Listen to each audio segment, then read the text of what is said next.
शिव उस शक्ति का नाम है जिसका कोई आदि, कोई मध्य और कोई अंत नहीं है, जो निर्गुण है, सृष्टि से परे हैं, आदि भूत व भक्तों के दुखों को दूर करने वाले महादेव भगवान की जिसके ऊपर कृपा हो जाती है तो भिखारी राजा हो जाता है।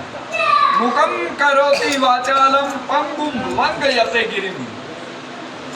जो गूंगा होता है ना, भगवान की कृपा से वो एक कथावाचक बन जाता है जब उसकी कृपा होती है। पंगु यानी लंगड़ा माउंट एवरेस्ट के ऊपर जा सकता है जब भगवान की कृपा हो। जय हो। कृपा त्वम हम वंदे परमानंद माधवम। उस भगवान की कृपा से ही ये संसार चलता है। तो भगवान का प्रादुर्भाव कैसे हुआ मैं बता रहा हूँ। आज का जो प्रसंग है, भगवान के 24 अवतार हुए। कितने? 24 श्रीमद् भागवत महापुराण के अनुसार। और इन अवतारों के बीच में भगवान शिव ने एक जगह पे ऐसा शक्ति का प्रदर्शन किया कि पूरे ब्रह्मांड को सुरक्षित बना के रख दिया। बोल शंकर भगवान जय।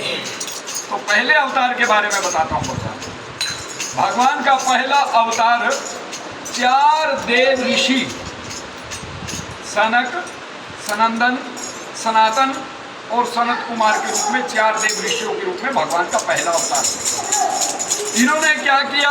बाल्यावस्था में ही ब्रह्मचर्य का पालन करने की प्रतिज्ञा कर दी कि हम गृहस्थ आश्रम नहीं चलाएंगे, हम तो बाबा भोले की भक्ति करेंगे।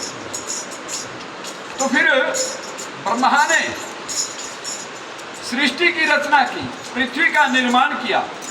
एक हिरण्याकशिपु नाम का दैत्य पृथ्वी को उठा के 7 लोक नीचे, 14 लोकों का निर्माण आता है भागवत में। 14 लोक के बारे में बताता हूँ। 7 ऊपर हैं और 7 नीचे हैं। ऊपर के 7 लोक भूलोक, जिस पे हम विराजमान हैं, ये क्या है? भूलोक। इसके ऊपर भुवलोक, महलोक, जनलोक, कपलोक, स्वलोक और सत्यलोक।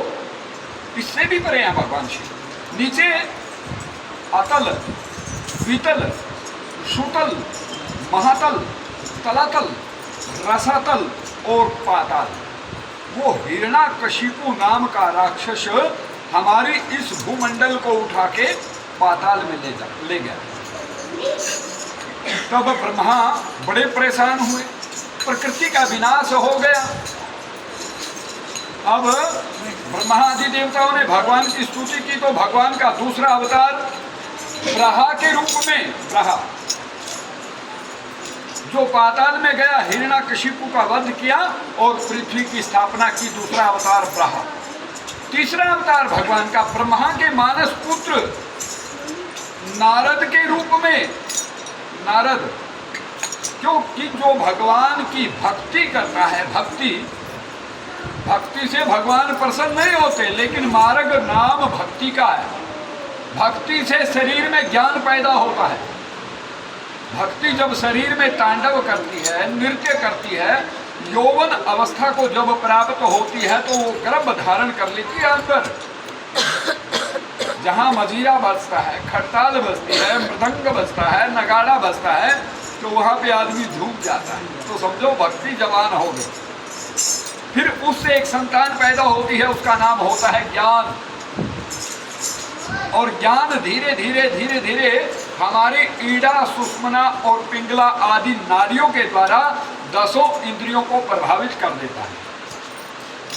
वो ज्ञान परिपक्व हो जाता है। फिर वो रोमांच करता है शरीर में। जब रोमांच करता है तो उसके बाद उसके आगे भी एक संतान पैदा होती है, उसका नाम होता है बैराग। और बैराग किसको कहते हैं?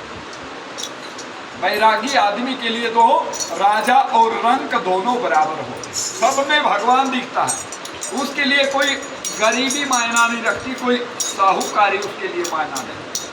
वो अपने आप को ही समाज हित में समर्पित नष्ट कर देता है। बोल शंकर भगवान की जय। यानी वैराग्य आपामार जगत में आए नहीं किसी से काम, उनमें तो कुछ अंतर नाही संत कहो या राम, वो बैरागी हो। और जो पैसा लेके भिक्षा मांग के अच्छे वस्त्र पहन के बढ़िया माला आदि जो पाखंड करते हैं ना, वो ना आपका कल्याण कर सकते और ना खुद का कल्याण कर सकते। बोल शंकर भगवान।